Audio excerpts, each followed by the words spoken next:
on next-gen materials and philanthropy. Unfortunately, due to some time zone challenges, this panel has been pre-recorded and there will not be an opportunity to ask questions. However, all of our panelists are attending the event today. And so if you'd like to ask any of them a question, please do reach out to them directly through the People's tab on the right-hand side of the screen. And I will also put the URLs for the organizations in the chat for everybody. The moderator for this panel is Karan Kumar, the program manager for materials at the Laudes Foundation. He's joined by myself, Kate Riley, fiber and material strategy lead of synthetics at Textile Exchange, Valerie Langer, fiber solutions strategist at Canopy, and Beth Rattner, executive director at Biomimicry Institute. And we will start the recording now. Thank you. All right, so we get this started then. Hello, everyone. My name is Karan Kumar, and I'm a program manager within the materials team at Laudes Foundation. We're an independent foundation trying to tackle the global crises of climate breakdown and inequality, and we work with and through the industries of fashion, the built environment, and finance and capital markets to be able to try and do that with lovely partners, some of whom are here and you'll hear from in a bit. But without further ado, I will kickstart this panel, which I am moderating, that is focused on advancing next-gen materials and the role of philanthropy and nonprofits in doing that. We're seeing a lot of movement in the next-gen material space, and it's really exciting, at least today, especially in the last few months, that we've seen the sort of brilliant insights that have come in from the Material Innovation Initiative's work on the state of next gen and the report that they put out that talks about the investment into next gen, the number of innovations that are growing in the space, the kind of brands that are engaging with material innovators. And it is promising. There's more than double the investment that went in 2020 that's come in 2021 to next gen materials. There's a lot of industry movements with almost 39 brands of the 40 top brands in the world actually engaging with next-gen materials. We have folks like Canopy on the panel who have more than 400 brands committed to ensuring that ancient and endangered forests do not come into our wardrobes. We have folks like Biomimicry Institute with us as well, who are working on decomposition and really bringing decomposition and fashion into natural resource cycles. And Textile Exchange, which is one of our sort of industry's leading platforms to bring brands together, to bring the supply chain together and create dialogue and discussion to drive change. So I will begin by introducing each of our panelists, and I'd like them to maybe say a few words quickly in the interest of time to tell us about themselves and what they do. I'll maybe start with Nicole, who is also this conference host. So Nicole, over to you. Thank you so much. And I just want to say, I mean, I know I designed the program, but I'm particularly excited about this particular panel because I do think it's so important for us to collaborate. And we talk about collaboration all the time within industry. We also need it with the nonprofits supporting the space. And so I really love the fact that we can highlight all of the other work of everybody else in this field who everybody's work is critical.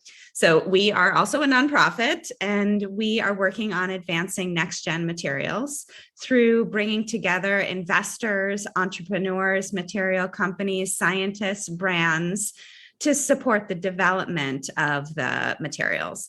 And when we got into the space, we saw a lot of demand, like you mentioned. And I think that's due to a lot of the work of the other nonprofits who existed before us.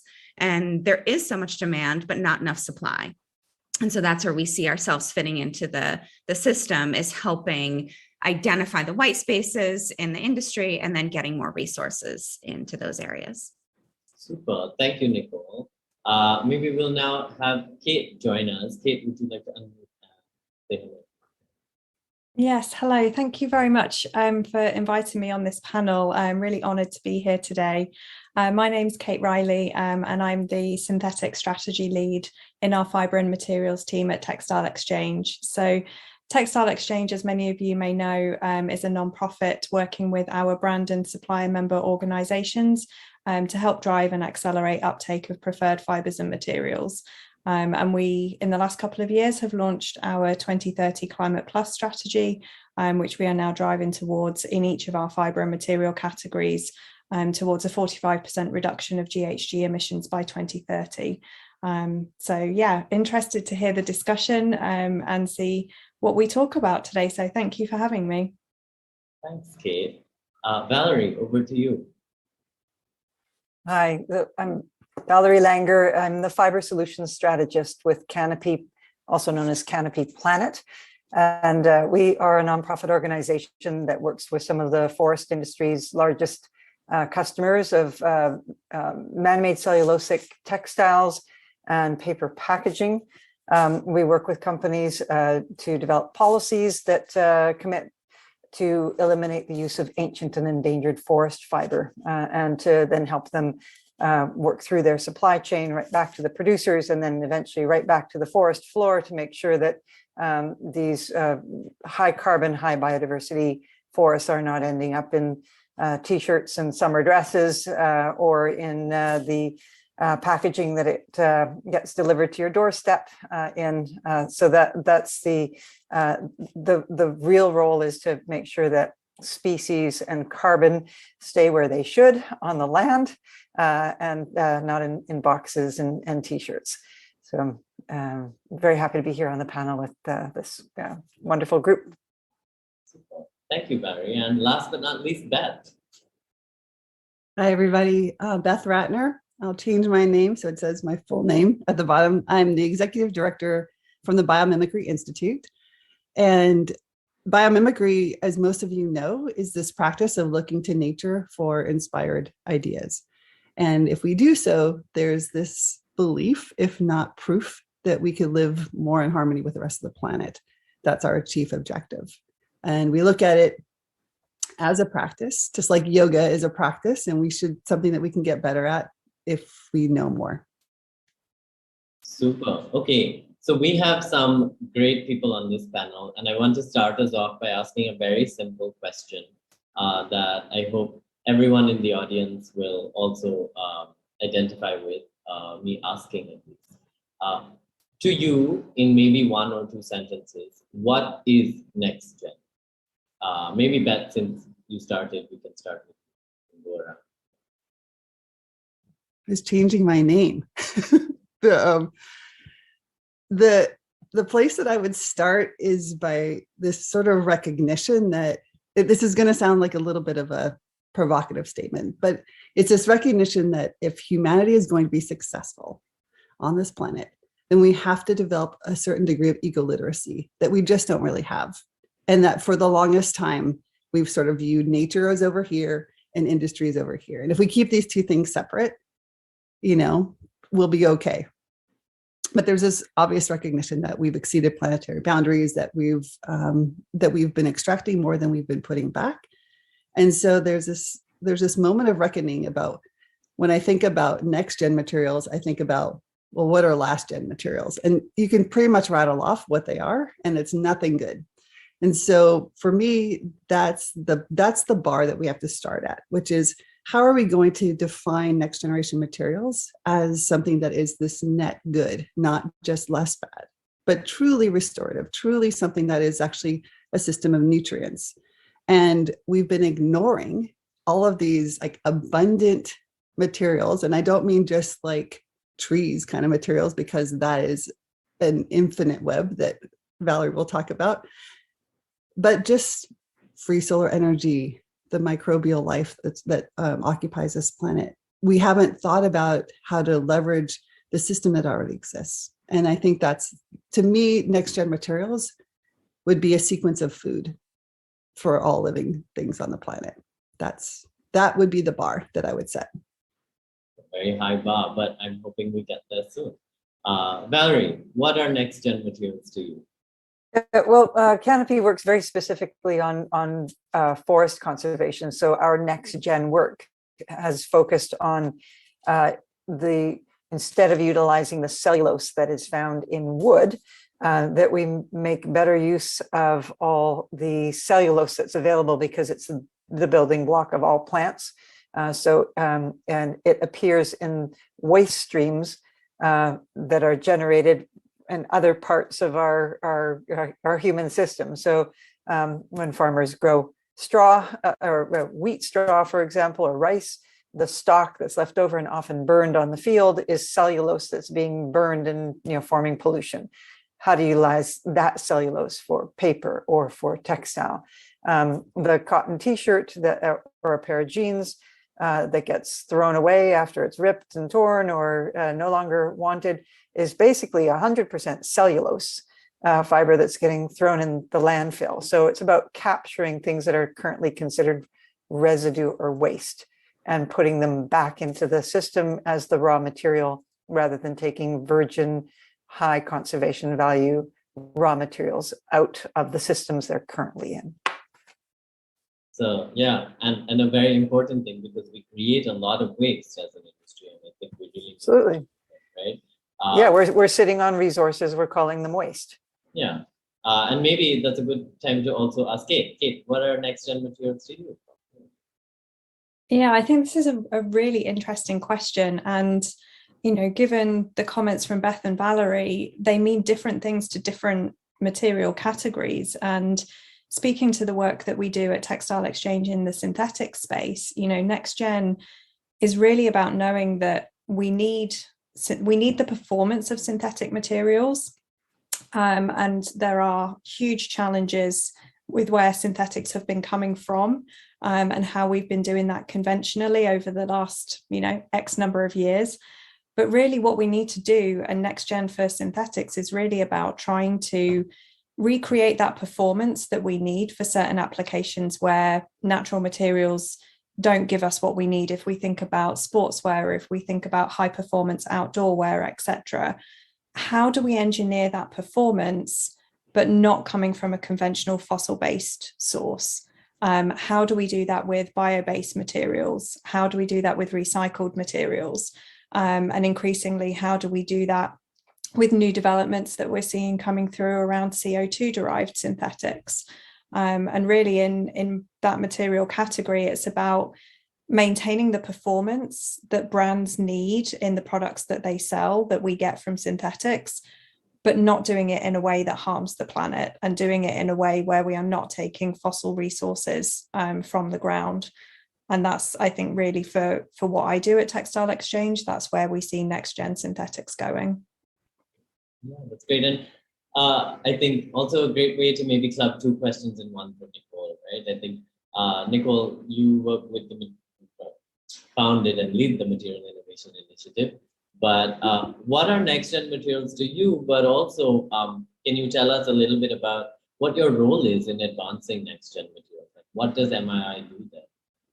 Yeah, so for us, next gen materials, we have two factors that describe it. One, it has to be more sustainable than the incumbent materials. And I can talk a little bit about that. And then two, it has to be animal free. And so for us, on the more sustainable, we do believe in progress, not perfection.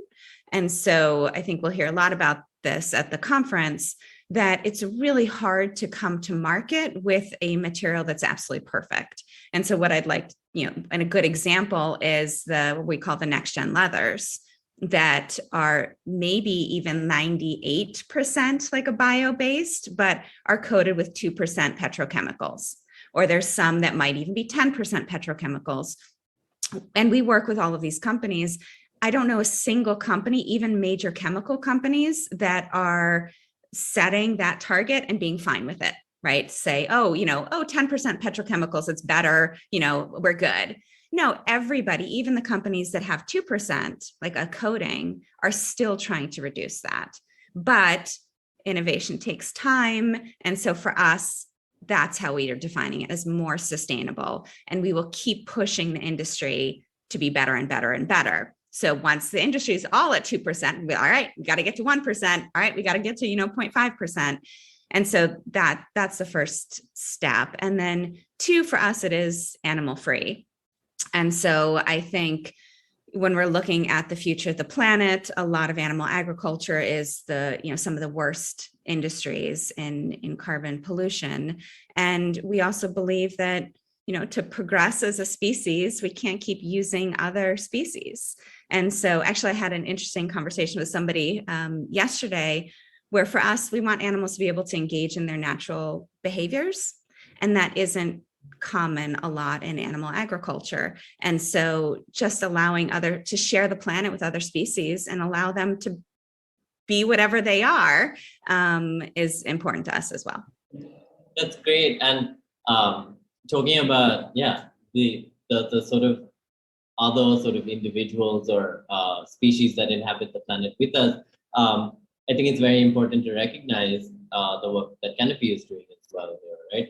In terms of bringing the industry together to really rally to protect and conserve the world's forests, which are not only sort of our carbon sinks, but also extremely big biodiversity hotspots. And so, Valerie, would you mind telling us a bit about some of that work and really your role as Canopy in transforming industries towards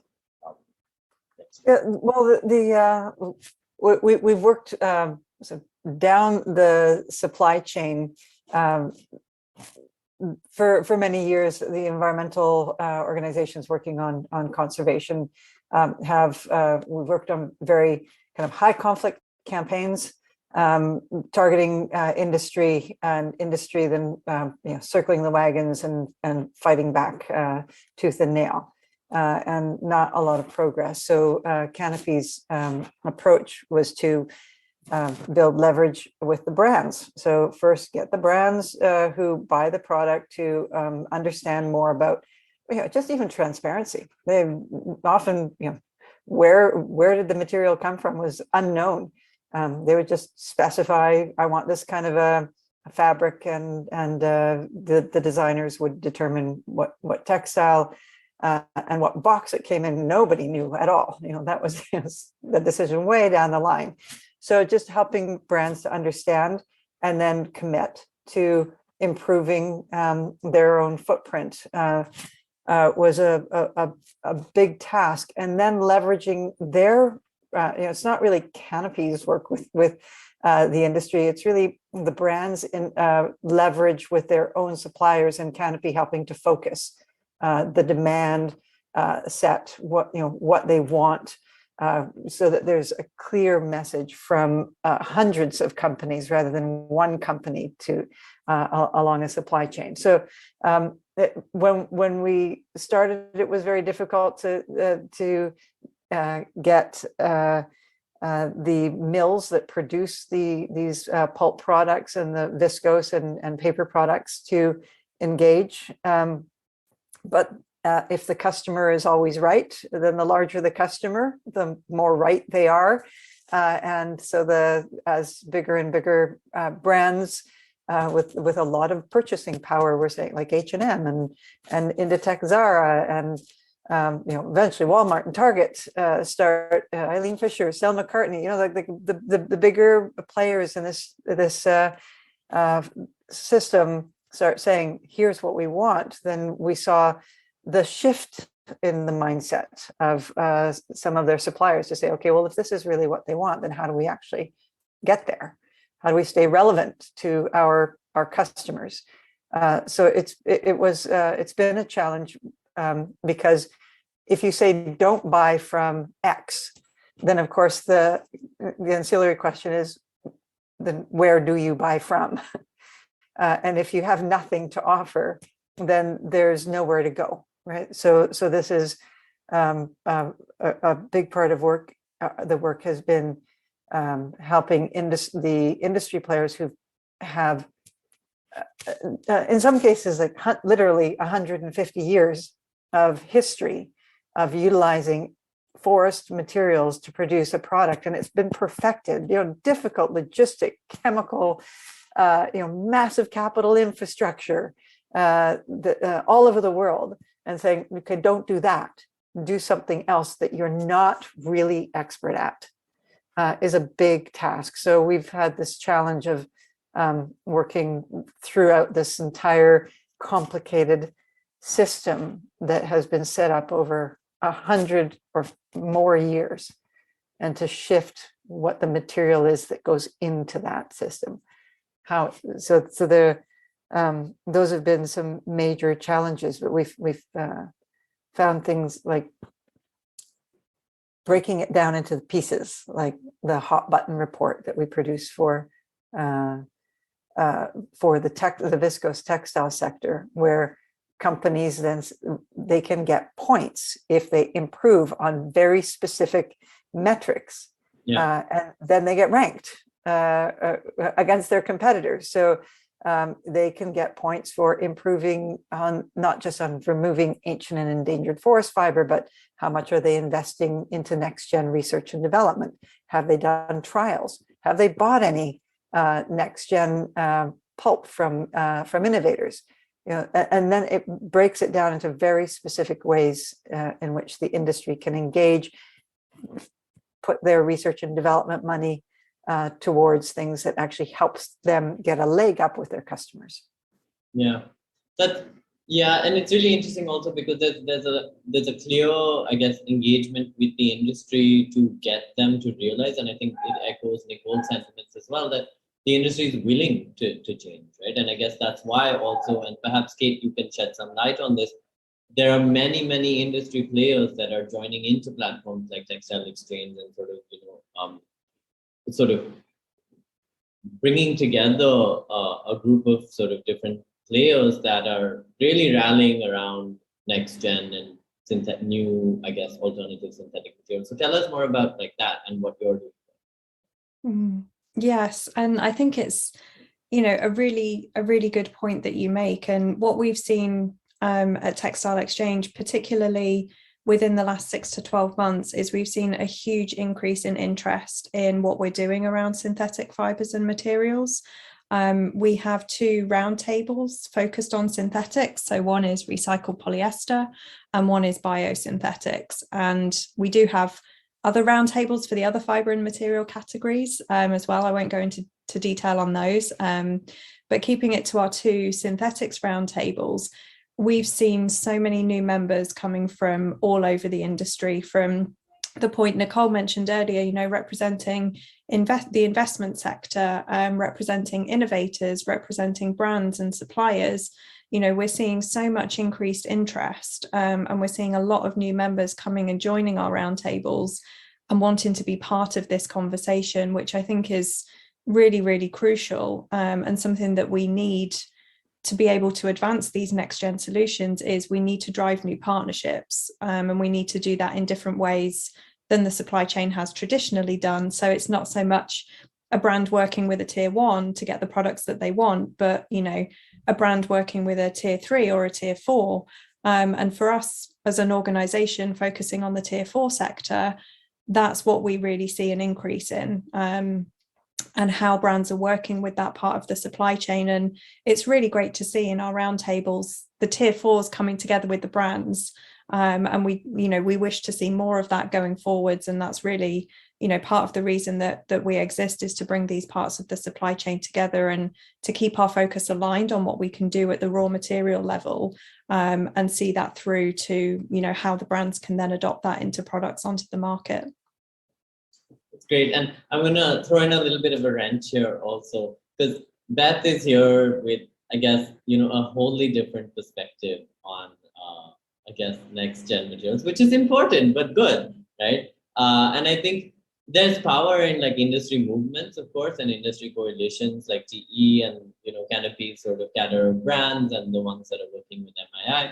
But for Beth, from your perspective, what really do you see as the opportunity to get decomposition as sort of a mainstream narrative in the industry's thoughts and material and the way that they think about their supply chains? Because, like Kate was saying, there's engagement happening with suppliers, but that engagement is still not considering, to some extent, the work that you're doing, which is groundbreaking, revolutionary, and we need to get it out there to the world. But you have to tell us more about it for us to do that. Sure. Thank you for the question. I appreciate it. So there are 2 problems, right? There's the waste stream that we've all inherited and that we all contributed to. and that nobody really wants to talk about, to be honest.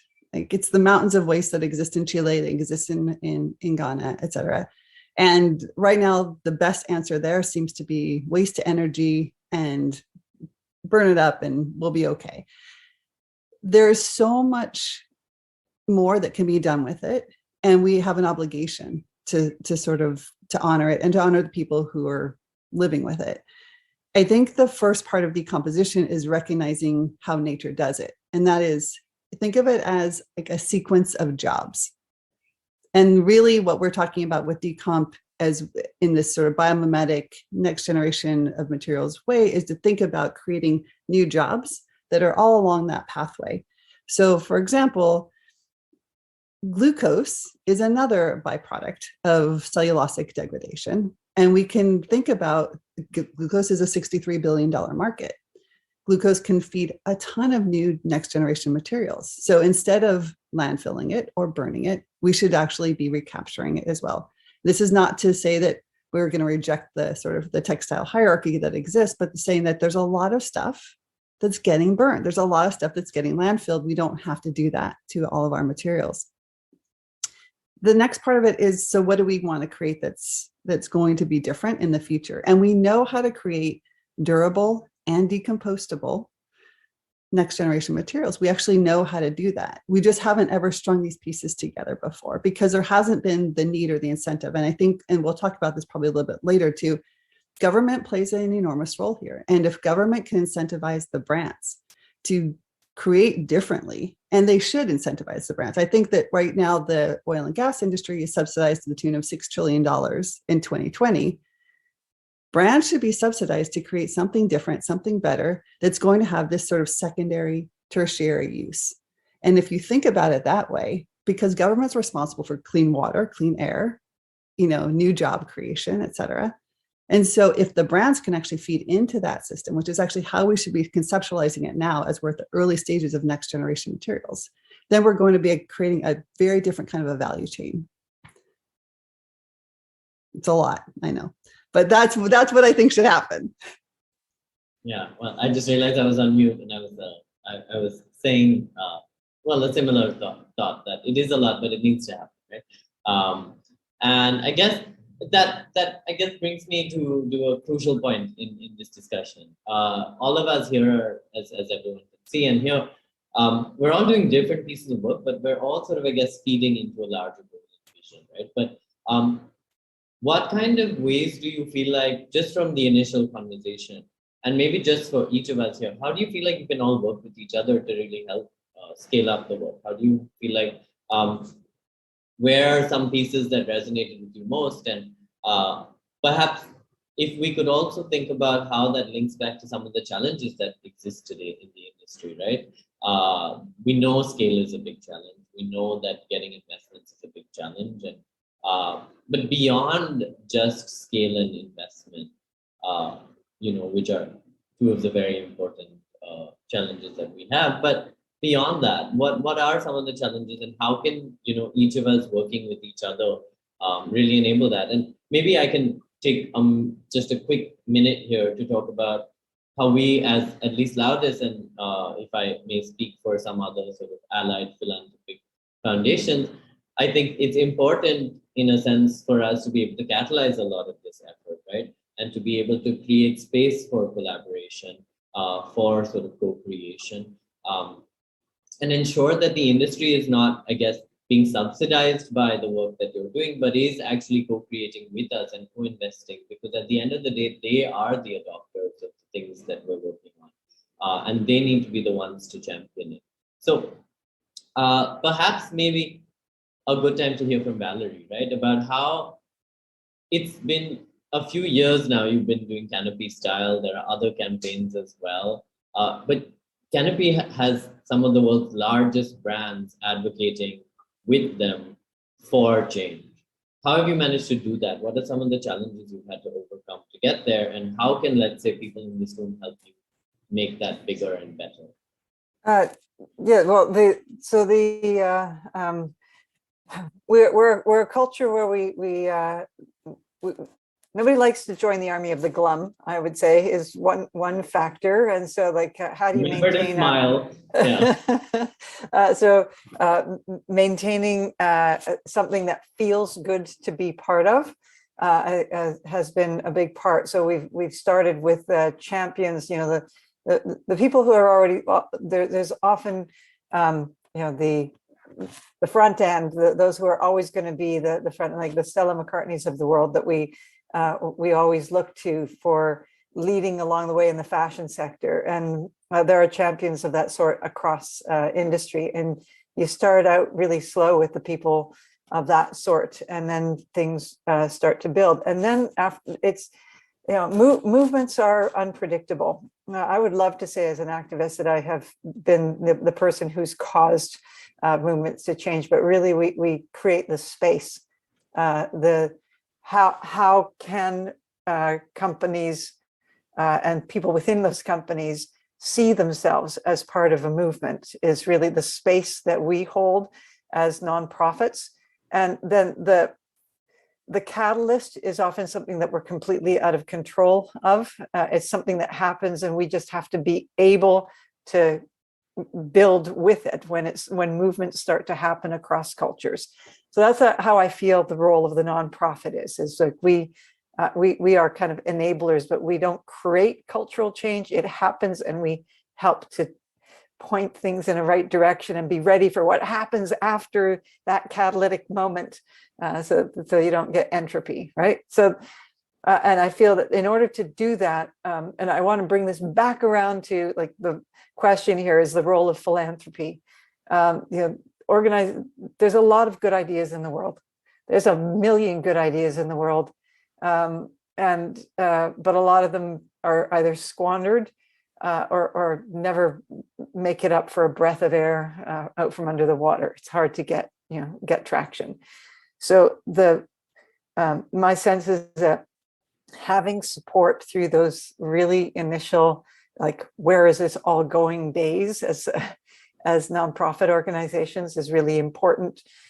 We are drops of water in a big moving river, and so having many nonprofit voices kind of swimming in the same direction, how we move forward, a cultural shift, a mindset shift has to be supported. And the philanthropic sector has been that, floated a lot of our boats at the same time. So that I think there's a very critical role for philanthropy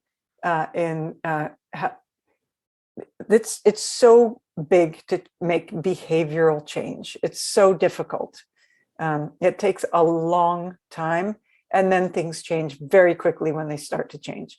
So who supports all of us through that long, hard slog until everybody thinks, oh, it's all changing so quickly, right? So that's the one thing. And by the time everybody realizes it, there's already been 20 years of work has gone in, right? So that's one role of philanthropy, and why environmental and these social change organizations have to be collaborating across the way. Can I just say that there's another role that I think is emerging for philanthropy, yeah. In this space of next gen in particular, that we've been speaking with you, Laudes about, and some other foundations and philanthropists, individuals, which is that money gets spent in a variety of different ways. It's generally been thought of as investment. And then there's been the second category, which is charity, right? How the good causes that we support. But there's an emerging sense that the philanthropic money can actually be aligned with the investment money. That those two things don't have to be separated any longer.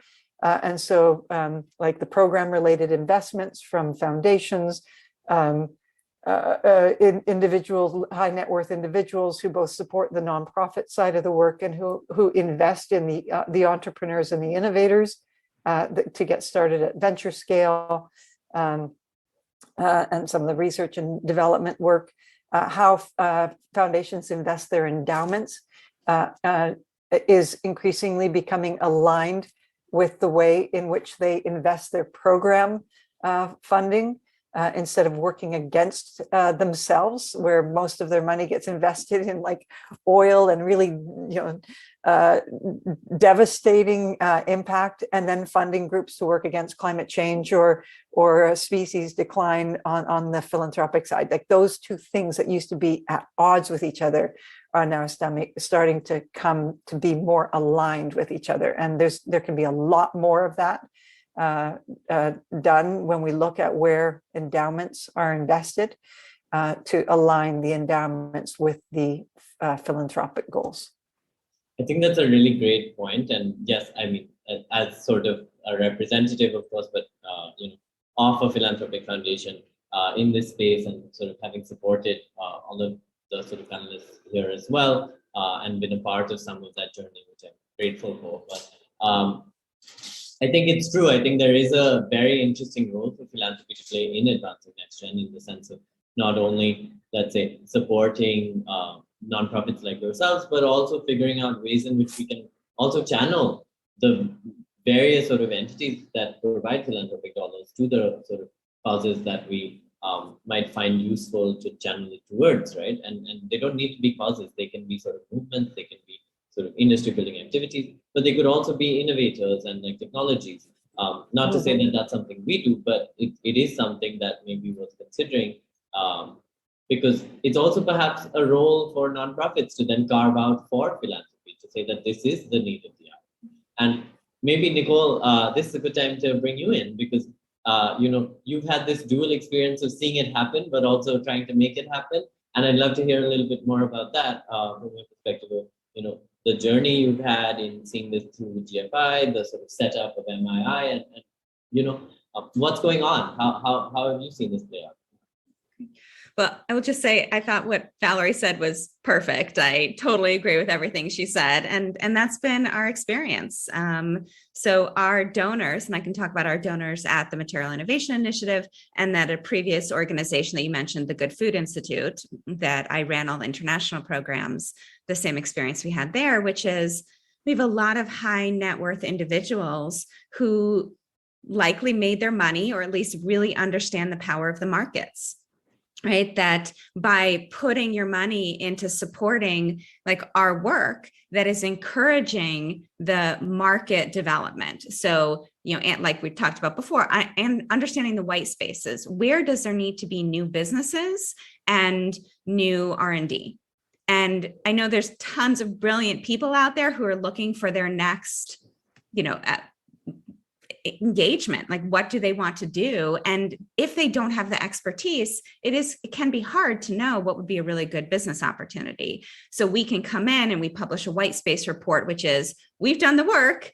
Here on a nice little platter is what we think is a good business opportunity. You want to do it? We'll connect you to the investors, right? We'll give you the help along the way. And then that's providing that market solution that I think the brands really do want, but can't get because it doesn't exist.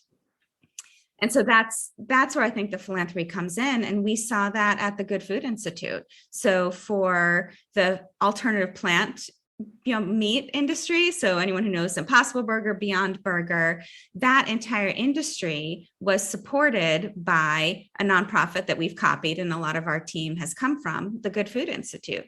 And we did a back of the envelope calculation that showed within the first 3 years, their work increased the number of players in the space by 1,200%, which is incredible. I mean, it's huge growth. And now most people know there's, plant-based meats everywhere you go.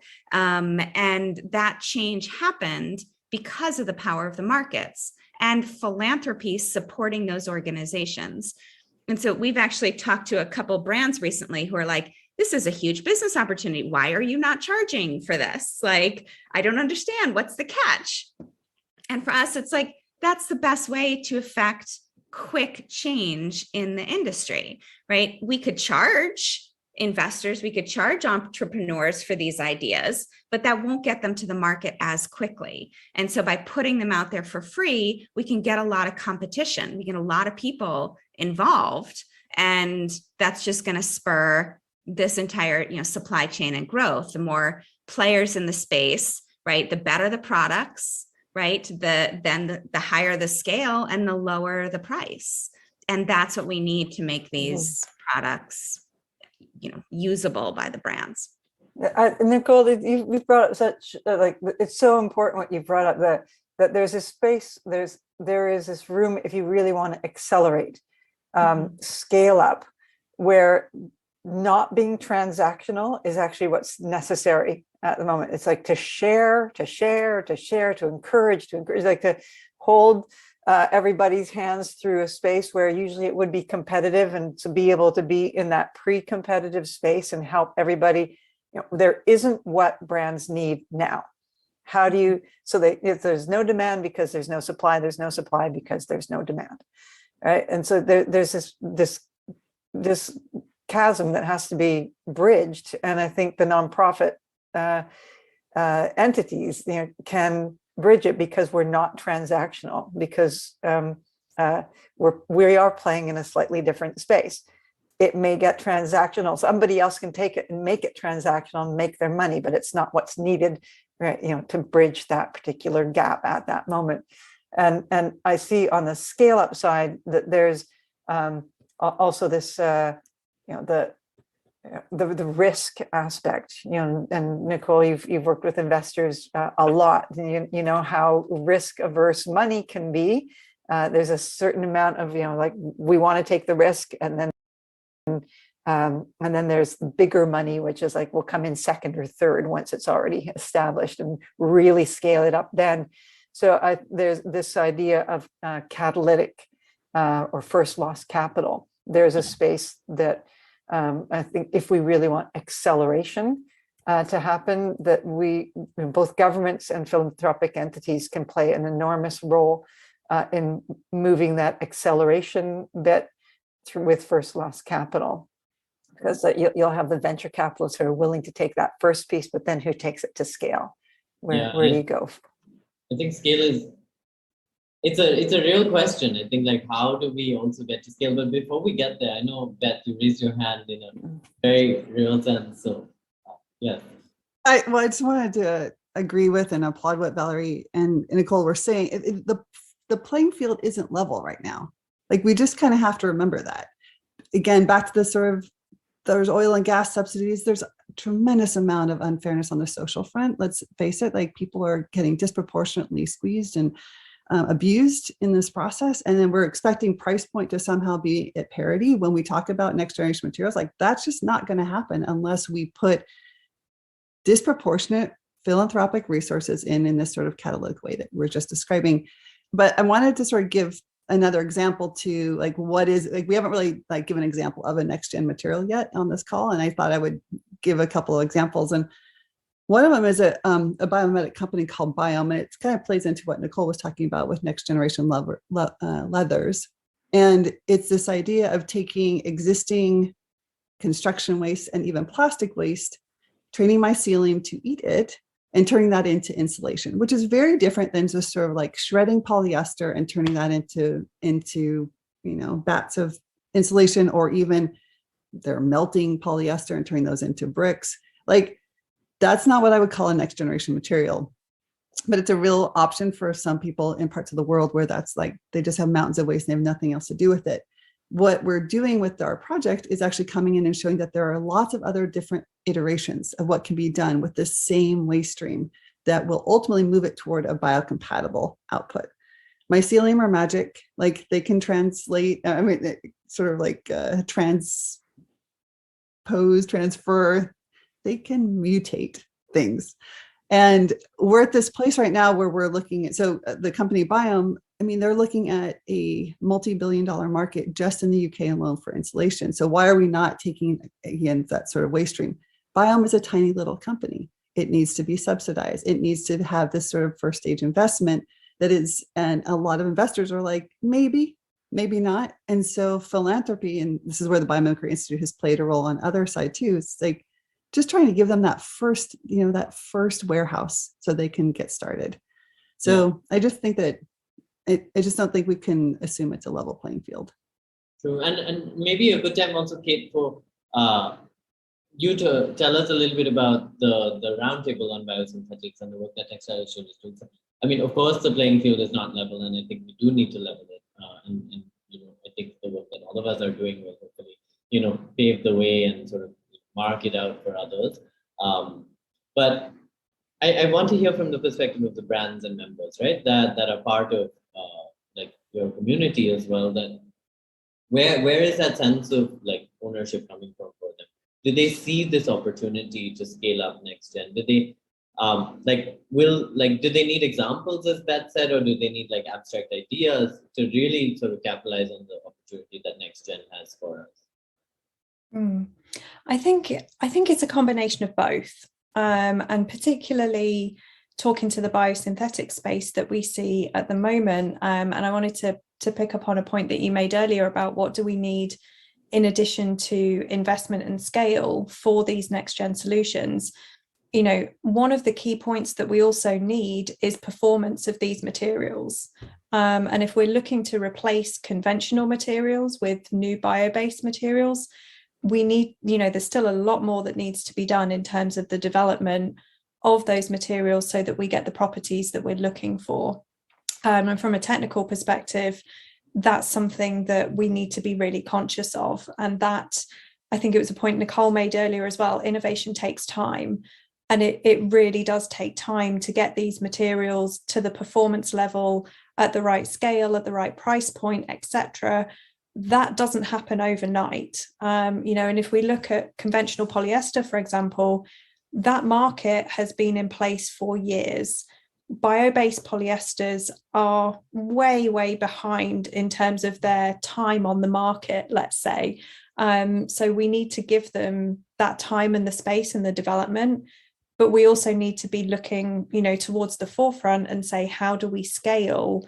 As soon as we have something that works, how do we get it moving? And I thought those were some key points kind of coming out of this discussion, particularly as it relates to bio-based. And we have a lot more work coming up on bio-based synthetics at Textile Exchange. So stay tuned for that in the next couple of months. And I think one of, the key areas that we need in that category of synthetics particularly is around transitioning from partially bio-based feedstocks to fully bio-based feedstocks. And again, to the point Nicole made earlier, it could be that you have a 98% material, but it still has a 2% PU coming from a fossil-based resource. It's that 2% that we really need to work on, and that's where we need to transition from partially bio-based to fully bio-based. So that would be my perspective. I know we're kind of coming up to time. I could keep talking about this all afternoon, but I will hand it back to you. All of us, I'm telling you put us in a room, we'll be endless, right? But yeah, I know we're coming on time, and I think this is probably a good way to I won't say end, but to try and like conclude on a few points that I've heard that I think have been really interesting. One, of course, and I will hold everyone to this, that we actually have not provided any examples of next gen materials. So if everybody, as they close out, will integrate into their remarks examples that can show the audience that there is a real possibility out there to have tangible, real materials that can compare, that can compete, that can also scale. And to do that, maybe if each of us could take a minute or two to talk about, when we are thinking of scale, one, what is the scale that we're looking for? Is it 100 kgs? Because that's something. From 0 to 100 is a lot. Are we talking about 1 million tons? It's a big number. What will enable that scale, and how can we invite others to come join us in really making that happen? Because like someone remarked earlier, it's been an engaging discussion. I think it was Kate, that we're all working on different classes of next gen as well, right? But at the same time, we're tackling that 110 million metric ton sort of material mix that exists today.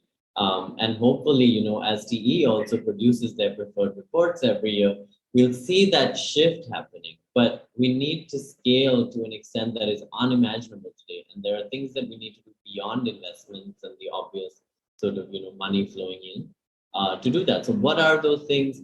Who are these people working on it? Give us some examples, and let's end with like some sort of remarks of hope and optimism. But Who wants to go first? We can do like a wild card. Yeah.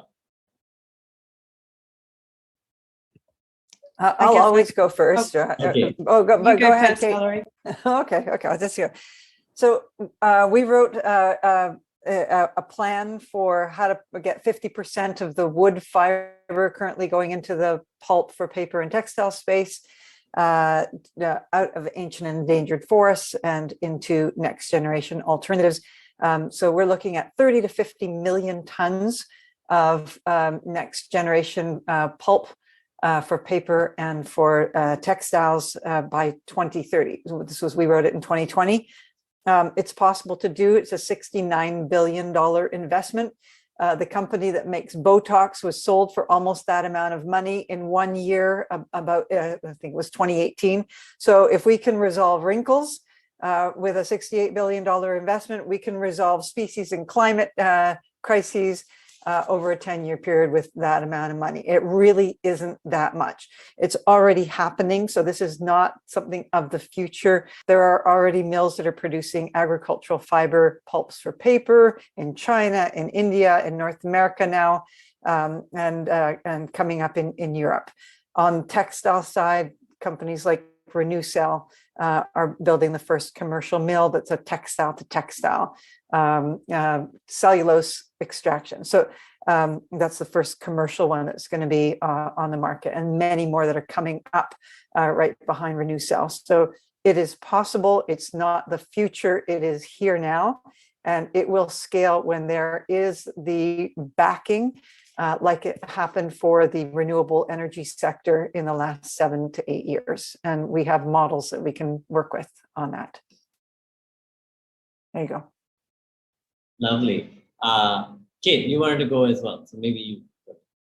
Okay, I'll go next. So I think really, maybe not to give too specific an example, but I would say, where we see really good advances, and it's an area we haven't covered today at all, is in chemical recycling technologies for polyesters and for polyester blended materials. We are really excited about what we're seeing in that space. We're really excited about some of the partnerships that we know that are going on. What I would say is many of those examples are happening behind closed doors, so to speak, but we would love, brands and organizations to be coming out and talking more publicly about those partnerships. We have seen some really good examples, and we know that there is so much more going on behind the scenes. So we would love that to be, more openly discussed, because without these partnerships, we aren't going to, drive forwards in the way that we need to. And, we're seeing so many great developments around bio-based materials, and we really hope that that will continue. And particularly for synthetics, we are really striving towards a category where we're not reliant on conventional fossil fuel-based resources. So I think my kind of closing message is really that, synthetics are not all bad. We get a lot of bad coverage about synthetics, and they're not all bad. In some ways, they're really, really great, and they give us materials that we didn't have before. We just need to do them in a way that doesn't harm the planet. And we have so many opportunities. We have a lot of challenges. And again, we could spend all afternoon on those. But we have so many opportunities. And through the work that we're doing at Textile Exchange, we want that to be realized so that we can meet our climate targets. That's a great point. And I think also, I just want to take a moment to caveat that, yes, synthetics, if made in the right way from the right renewable, restorative, and just materials and resources, can actually make a difference, because they are great functionally, right? And maybe Nicole can touch upon that in just a minute. But before we get there, Beth, you wanted to share examples, and I hope you have more up your sleeve. So you're up next. Yeah. I got two. Spintex and Kyverity are two that I would point to. So Kyverity is methanotrophic bacteria that's actually captured. So how do you most accurately and effectively metabolize methane into something that's functionally a protein? That's a real next generation level kind of material where you can take an existing problematic waste stream and turn it into something that is functionally necessary today. And that protein can become a PHA, it can become a food protein, it can become a soil amendment. The second one is Spintex, which uses protein and water, and it emulates exactly how a spider works. So we forget how strong spider webs are. And if you had a spider web at human scale, it would be the size of a football field, and it would catch a 747 airplane. Like that, like the fly hitting a web is the same as a 747, like hitting this sort of thing. That's how strong it is. And it's made from shear, right? This sort of like the shear process of spinnerets and increasingly smaller spinnerets. And this is exactly what Spintex is doing to change how silk, a new silk product that's getting to market. And it's 1,000 times more energy efficient, it uses far less water. These are the kind of next generation materials that are really possible today. They exist. Back to the earlier point, all of these things exist. This is a question of maybe not even scale, because nature doesn't really scale, right? Nature actually replicates and then it adapts to that, what that region needs, what that region has. So let's think of it differently, but know that these sort of examples already exist in abundance, and it's just up to us to, to do something with them. And then perhaps for me to just add here before, sorry, Nicole, we'll get to you in just a quick minute. Just to add here that I think there's so many models that each of you has in your own work that other nonprofits across the world can begin to also adapt, right? Like you're saying, Beth, that perhaps some work that you're doing, let's say in Ghana or in some parts of Europe, that could actually be modeled and like replicated in other parts of the world. There's work that Canopy is doing across the world's greatest rainforests and like very, very, very integral sort of biodiversity hotspots that could be taken to other sort of places that we can look at conservation and sort of driving next gen from. There's work that Textile Exchange is doing to convene as well and to sort of drive forward. And Nicole, well, as she mentioned earlier, you copy with pride, right? But we're also adapting the model to the industry that next gen materials are. And maybe just as closing remarks from you, what do you feel are the opportunities here to collaborate? Where do you see scale? And how do we build on this momentum?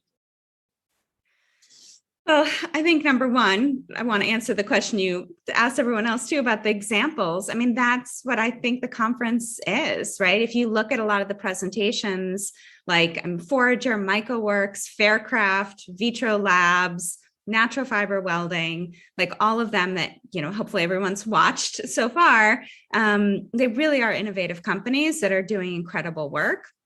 And another just, random piece of information that I think really supports this whole industry is we analyzed how much money's been invested in like our definition of next gen materials this year, and it's already 250 million. Like the investment's really increasing. And I think I know you said it's a very simple answer, but that's how we scale. That's how we meet all of these, the performance, aesthetic, sustainability, scale, price issues that are facing the whole industry, is that money, not only from the investors, but also from the brands. So kind of like what Kate was talking about is really getting those brands involved and also investing. And like Valerie said too, that we need these brands involved, supporting these companies, not only in helping them with material development and providing their expertise, right? Because, they're the experts in what these materials need to be to make to make them want to buy it. So they can help these companies as well as financially. So I'm very optimistic about the industry. I'm hoping this whole conference is really going to show people the development and the opportunity, and also show that collaboration works. It does, and it truly does, because that is the only way we will be able to show that we don't need any more Botox. We actually need more money into next gen materials, right? And I really sort of, I see the hope and I see the optimism. There are all these beautiful innovators out there. There are all of you doing this great work, and perhaps more in the audience. And I invite everyone to come and collaborate and to share and learn and engage, because that's the only way we'll be able to achieve the things we need to achieve. No one of us can do it alone, and we shouldn't be. And all of us feed into this larger system, right? And the system is building, there is money flowing in, there is research happening, there are trials happening, the industry is seeing the value of it. I guess we just need to push the envelope a bit more and make sure that this is something that's here to stay. And with that, I want to end this recording by thanking everyone for being here, for taking the time to be with us. We're all available for questions, though I will not be. You'll be in the able hands of Nicole and Beth and Valerie and Kate to have a live interaction with them. Thank you so much for your time.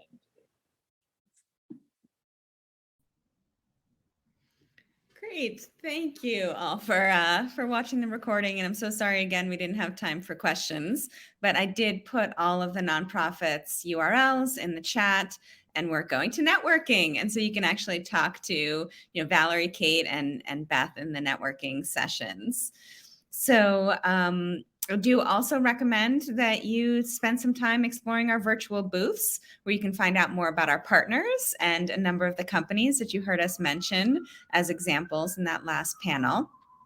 And you can actually chat to them through live video. So please go into the virtual booths by selecting Expo on the left side of your screen.